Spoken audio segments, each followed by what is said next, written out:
Okay, so this is another video about Dungeons and Dragons today. We're talking about my campaign, ChroNicles, that's been running for nearly 2 years now.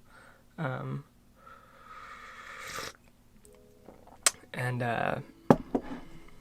having Irish breakfast tea in this episode.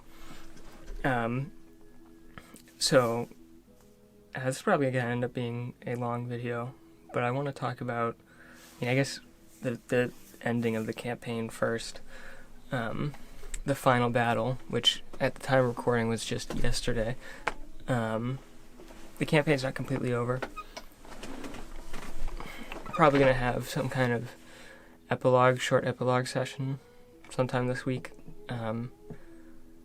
But I'll talk about that after it happens, and I'll talk about the rest of the campaign. I really want to talk about the ending, because it's sort of fresh in my mind right now. I think I learned a lot from it. The party fought against an ancient blue dragon named Garsuth. In the setting, there's only, dragons are sort of not exactly divine, but they were created by gods and devils and stuff like that. The chromatic created by the devils and demons of the lower planes, and the metallic created by the gods of the upper planes. So Garsuth is an ancient blue dragon. There's only ever been one blue dragon, and same with all the other dragons essentially. Although there's specific details on that, which, obviously people who played in this campaign know more about those details. But anyways, Garsuth, he's this ancient being, was created after the War of the Gods, survived the Dragon Wars. He left the continent that the player's on and went to another one, and there he built up this massive blue dragonborn empire or army, and eventually at the time of the campaign sailed back to invade the continent the players are on.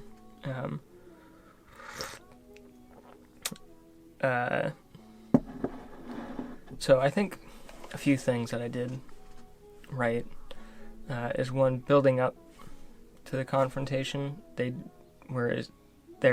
sort of empire got invaded by hobgoblins and blue dragonborn, and they spent a lot of time fighting them off and getting ready for this fight against the blue dragon. I think both in-game, sort of based on stuff from what NPCs said and based on their knowledge of the lore of the setting, I think it did a really good job of building up the threat, and also out of game, letting them know that this is a really high sort of level enemy. So both through out of game and in game conversations, I think the threat of Garsuth was built up properly. I think also I liked the sort of themes I had for Garsuth. I didn't realize this, but in the monster manual, they say that blue dragons most often live in the desert. That doesn't make sense to me. I don't get it. So for my setting, blue dragons I associate him with storms. It's the lightning breath and stuff like that. So I associate him with storms.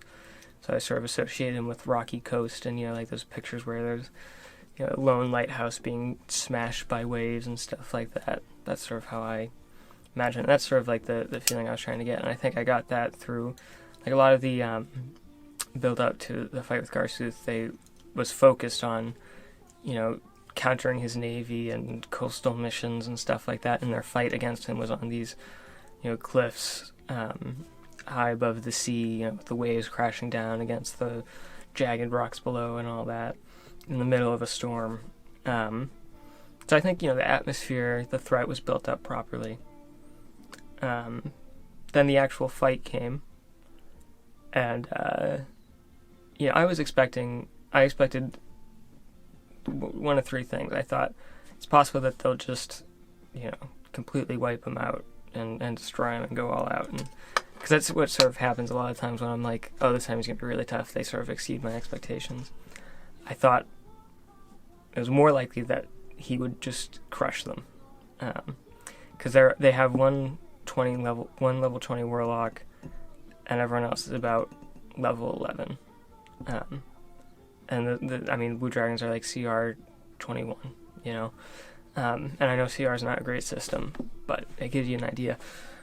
The third thing that I expected was, he would take out a few of them, they would lose a few people, but they would ultimately win. That was the thing that I expected most, was that they would win, but it'd be a close fight. So the fight actually comes, and it wasn't close at all. They crushed Garsuth. They absolutely destroyed him. There were a couple points in the fight that could have been pivotal. Like when they got lightning resist potions beforehand, so that was crucial. Their barbarian just was able to stay up throughout the fight through one of his relentless rage ability or whatever. That was crucial, and a few other points of a crucial stun. When I first going into the fight, I decided I would have his hit points. I didn't really set a firm limit on what his hit points were going to be. I was going in with the assumption that it was around what the average is in the Monster Manual, which is 487, I think. And I was like, but if I need to adjust it, I want to make sure he doesn't get wiped out in just a couple rounds. So if I need to adjust it, they pretty quickly reached that 487 limit in 2 or 3 rounds. And I decided, okay, I'll set if I had rolled, what's the maximum I could have gotten? And I think the maximum I could have gotten was 723, 728 or something.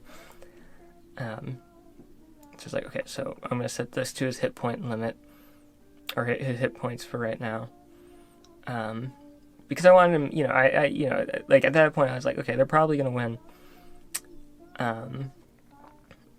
But I still want him to, give them a bit of a challenge.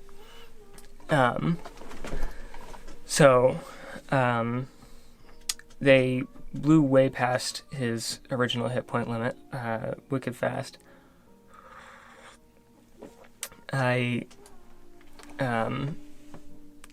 one point, he was getting up to the 600s in hit points, okay, he's gonna have to start running away.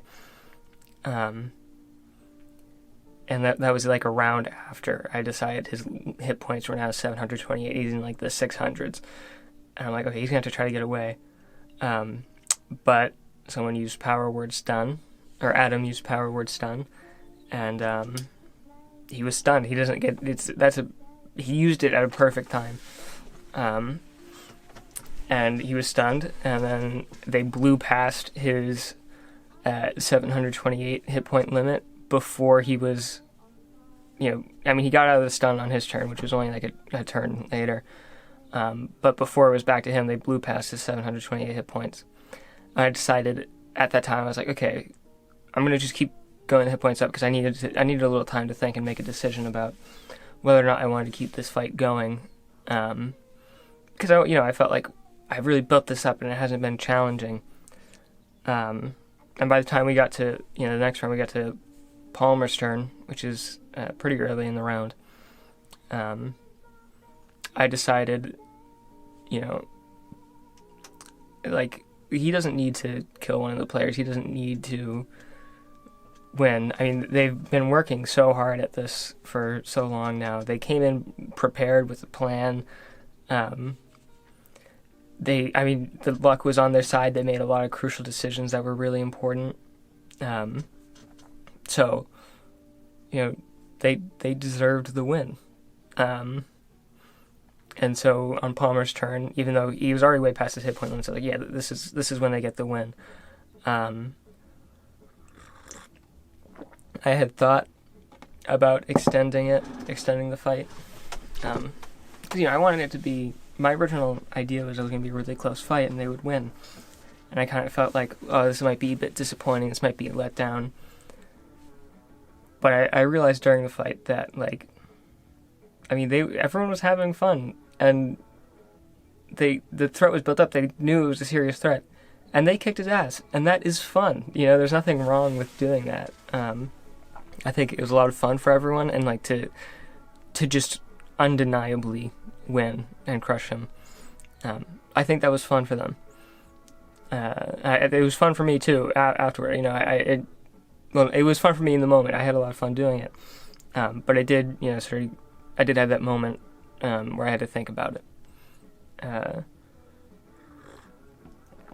Looks like the recording is about to stop here. I think I need to free up memory space, so hang on. That's the wrong button. Okay, so I think there are a few things that made this fight work, because I do think it worked overall. So one thing about dragons is, I mean, in every category, they have essentially better mobility than the party does, and most likely any party will have. They have a fly speed of 80 feet. They can use their legendary action for wing attacks, which gets them an additional 40 feet, so they're potentially moving 200 feet if they fly per round. They have a good burrow speed. They can swim. They can walk. They have a lot of mobility options. So, if Garsuth was like being very strategic or just didn't really care about the party, what he could have done,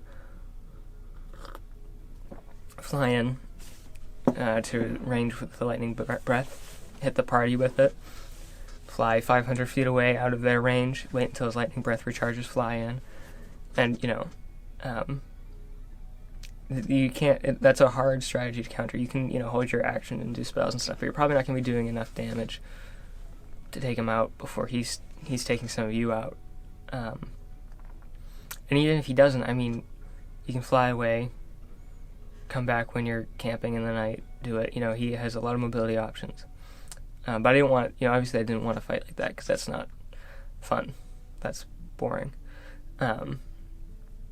So I knew before going into the fight that I needed a reason for Garsuth to want to kill the party. And it took me a while to realize, to come up with a good reason for this.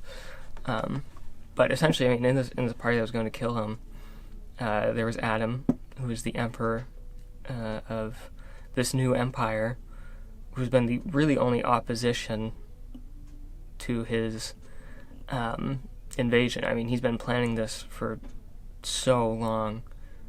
And then, I mean, it was supposed to be, easy for him and his armies. And then suddenly this empire that wasn't there before springs up like 2 years ago, and some, demigod just pops up out of nowhere within 2 years when he's planning to invade. Like, I mean, he was pissed about it. He wanted to crush Adam, and then, he saw Adam and as sort of the only real opposition. Of course, Adam's with the rest of the party, so to get to Adam, he had to get through the rest of the party, and so he gets, engaged in the fight. And ultimately, he lost.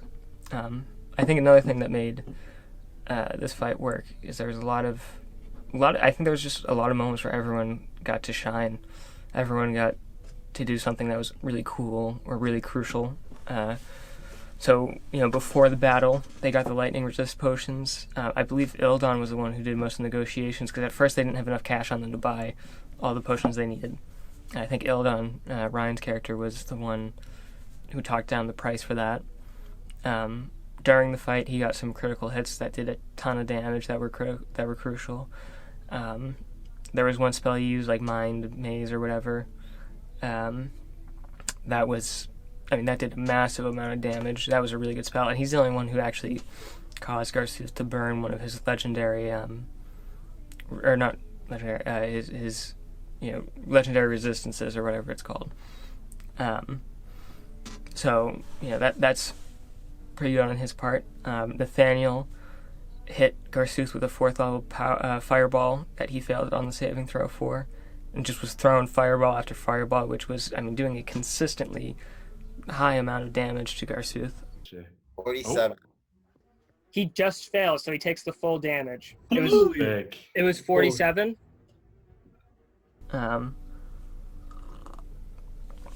Talos.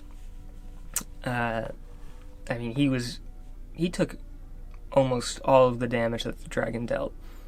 And he just refused to go down. He kept making his saving throws to stay up. So that was pretty impressive. Garsuth just could not take him down, and that was cool, I think. What else?